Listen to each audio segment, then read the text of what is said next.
On down Smith's line through the left half of his line, and here's the very left regiment of Smith's Brigade, the 29th Tennessee. So even further beyond, and we're now getting into the Cruft position, the Indiana marker that we walked past, and here's Battery B, 1st Ohio Light Artillery. So as Cruft comes out and forms this southward-facing line, he actually deploys 3 of his 4 regiments in a single line. Remember, we talked about his brigade feeling shorted. The 1st Kentucky has been pretty dramatically reduced between casualties and the detachment for the train guard. So I think the 1st Kentucky has only 150 or 180 men here on the battlefield. It's only really 2 or 3 companies strong. And so it acts as the support for Cruft's line. Fortunately for Cruft, during the phase of the battle that we're talking about here, his line is not really heavily tested. He doesn't suffer the same number of casualties as Hazen. He takes serious casualties, but nothing like the 400 men that Hazen's brigade takes. He has the brigade artillery placed here to support his line, and he holds pretty firmly. He will hold this position until really towards the very end of the day, when we have our air cover. Towards the very end of the day, when finally battlefield actions further to the west will force him ultimately to fall back again, and he will actually face west for a time. So both Cruft and Gross have somewhat unique experiences on this battlefield in that they enter the fight facing east. They go into action ending up facing mostly south, and by the end of their fight on the 19th, they will actually be facing west and engaging Confederates coming from the west, which heightens their sense by the end of the battle of being almost surrounded. So Preston Smith's guys down here, these Tennessee Tombstone guys, they actually engage Cruft. They're not fighting Hazen's brigade. Yeah, this wing of the brigade is fighting Cruft. And again, at fairly long range. They're not closing to attack. Cruft's orders are not to attack. He's gone into a defensive position. Because Palmer's position, Palmer has essentially a line facing east-southeast and a line facing south. So if he attacks, either that line, the southern portion of that line has to wheel, or everybody goes off in different directions, and so he's constrained. He can't conduct that advance, so he doesn't attack. If it's an open field, similar to what the Hazen faced. We've come out of the open field and we're into timber. Oh, this would be timber. Well, we're probably right at the edge. At the edge? Yeah. Close of it? Yeah. I thought it was a little closer, but... Yeah, because Cruft says, my command encountered the enemy's line at a point about 3/4 of a mile east of the Rossville Road. The ground between the road and the enemy's line was at first an open woodland with an undulating surface which terminated in a small ridge parallel with the road and about half a mile back from it, below which lay a level plateau about 1/4 of a mile across. On the east side of this plateau, the ground broke off abruptly and disclosed a level, clear spot of ground, forming a small semicircular cove in our immediate front. At the latter place, the enemy made a stand.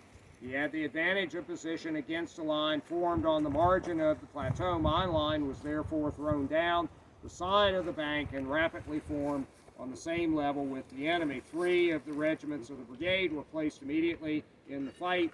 The battalion of the 1st Kentucky for the time being, having been placed in support of the artillery of the division, a service which it performed well. The brigade was formed in a single line, the 2nd Kentucky on the right, the 31st Indiana in the center, and the 90th Ohio on the left.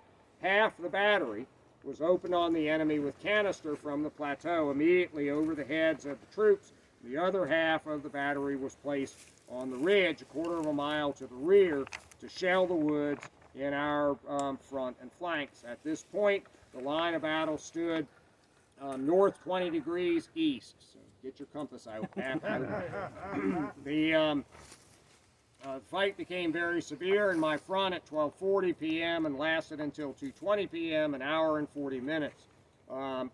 With but little intermission in the musketry on both sides. During the action, the half battery to the rear was brought up to the left flank of the line and rendered excellent service by a left oblique fire on the portion of the rebel line which was attacking General Hazen. The enemy made 3 very obstinate attempts to break my line by charges, and at each time was reinforced from the woods in their rear. They were on each occasion repulsed with apparently heavy loss. My command behaved bravely and steadily, held the line. Not a straggler was observed going to the rear. The file closers did their duty, and every man stood to his work. The cartridges of the men, however, began to fail, and the ill success of attempts to procure a supply from the rear excited for the moment a great apprehension as to the our ability to hold a position. A few well-directed volleys at the crisis drove the enemy from our front, and at 2:20 p.m. his fire ceased. Skirmishers were now thrown forward and occupied a margin of the wood beyond the cleared space, some 300 to 400 yards to our front. A general cessation of the firing now also occurred on the flank, during which ammunition arrived from the rear and was served to the men. When he says the cartridges began to fail, was that him talking about supply, or was there an ordnance issue? No, they're shooting up all that they have on their persons. So He's not talking about misfire. Not a failure. Yeah. They park their ordnance wagons out on the Lafayette Road, and purposely do not send any of the ordnance wagons forward with the troops. You know, why do you want to endanger that wagon load of ammunition? Even more specifically, why do you want to endanger those 6 very valuable mules if you send one wagon forward? But then the issue becomes, how do you get ammunition forward? Apparently, some of these units in Hazen's brigade, in Palmer's division generally, apparently they make some attempt of sending men back to bring ammunition forward. But how far do they have to go? He says, my command encountered the enemy's line at a point about 3/4 of a mile east of the road. So they've got to go 3/4 of a mile or so back to wherever the wagons are, and a packing box of 1,000 rounds of 5.77 or 58 caliber ammunition weighs 98 pounds. This is why you see some accounts of from the Civil War in general. Not so much here. There aren't too many specific accounts of it here, but you often see accounts in the Civil War in general of soldiers carrying ammunition forward in knapsacks or blankets or shelter halves. Well, they do that because that box, which is hardly bigger, than this, and about this deep, it weighs so much, it's so hard to carry. They would break it open, dump about half of the load into a blanket, or and reduce the amount of weight. Anyone sling it over their shoulders. So the issue of resupply on the battlefield is a huge one, and that's why eventually as Dave noted, when Hazen's brigade begins to run short on ammunition, and Turchin sends those 2 regiments forward, they're going to be fed into line, and Hazen's going to send the 41st Ohio and the 9th Indiana all the way back to the road to resupply. And in a few minutes, when we get to Gross, we'll hear that Gross does this with the 6th Ohio and the 24th Ohio also. Take the men back to where the ammunition is if you can't get the ammunition forward. So I think John was next. Well, okay, go ahead. So, is it common? You said a half the battery, so that would be 4 or 3 3 guns. guns. Is Yeah. it common to split a section? Well, yes. I don't know how common it was. Okay. But yes, one of the potential formations of a battery was a half battery. Okay. And there are other examples from this battle, including Bridges' battery of John Beatty's brigade on the 20th being fought, at least initially, in half battery. In fact, all 3 of the batteries in Medley's division at some point operate in half battery. Yeah. So it's happening. Right.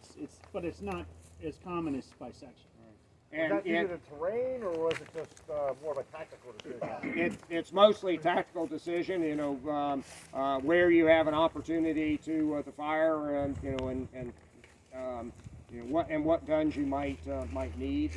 In Sam Beatty's brigade of Van Cleve's division, the Battery B, 26th Pennsylvania Light Artillery, when they initially go into action, Lieutenant McDowell, writing his report, says that the smoothbores were first sent to the line. Well, that would mean 2 sections, 4 guns. But then, as he goes on writing about the engagement on the 19th, he then starts talking about the half battery.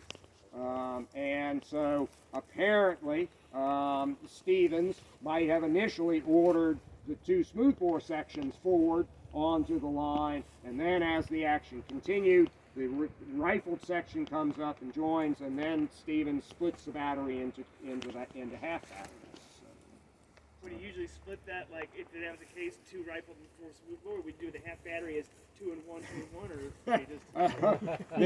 1, or Typically, literally, half battery would be the right half or the left half. So then the issue becomes, if you've got a mixed battery, how do you spread your guns out?